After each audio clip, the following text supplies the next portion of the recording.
নেতাজি সুভাষচন্দ্র বসু এবং কংগ্রেস একই লক্ষ্য, ভারতের স্বাধীনতা। তবুও কেন তৈরি হয়েছিল গভীর মতভেদ? ১৯৩৮ সালে নেতাজি কংগ্রেসের সভাপতি নির্বাচিত হন। তার সংগঠন ক্ষমতা, নেতৃত্ব এবং দূরদর্শিতা তাকে দ্রুত জনপ্রিয় করে তোলে। ১৯৩৯ সালে আবার সভাপতি নির্বাচন।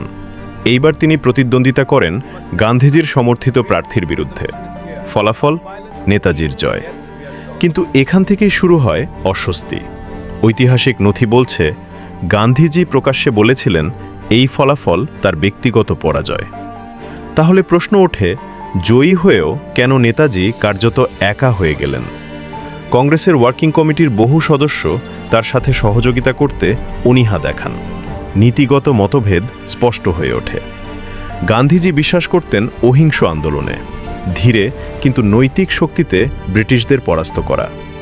অন্যদিকে নেতাজি মনে করতেন বিশ্বযুদ্ধের সুযোগ নিতে হবে, আন্তর্জাতিক শক্তির সাথে জোট করতে হবে, প্রয়োজনে সশস্ত্র সংগ্রাম। লক্ষ্য এক, পথ আলাদা। চাপ বাড়তে থাকে। অবশেষে ১৯৩৯ সালে নেতাজি সভাপতির পদ থেকে পদত্যাগ করেন। এরপর তিনি গঠন করেন ফরওয়ার্ড ব্লক, কংগ্রেসের ভেতরের একটি নতুন রাজনৈতিক ধারা হিসেবে।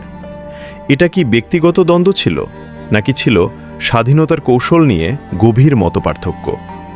ঐতিহাসিক বিশ্লেষণে দেখা যায় দুজনের মধ্যেই ছিল দেশপ্রেম, কিন্তু পথ বেছে নেওয়ার ক্ষেত্রে ছিল ভিন্ন দর্শন। নেতাজি পরে দেশ ত্যাগ করেন। গৃহবন্দী অবস্থা থেকে রহস্যময় প্রস্থান এবং পরবর্তীতে আজাদ হিন্দ ফৌজ। কংগ্রেস চলতে থাকে তাদের নিজস্ব পথে। ইতিহাস আমাদের শেখায়, একই লক্ষ্য থাকলেও পথ ভিন্ন হতে পারে। নেতাজি ও কংগ্রেসের সম্পর্ক দ্বন্দ্বের ছিল, কিন্তু শত্রুতার নয়।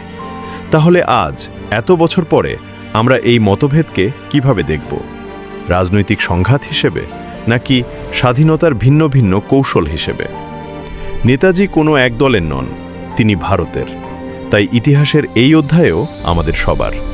তোমার মতে এই মতভেদ কি ভারতের স্বাধীনতা সংগ্রাম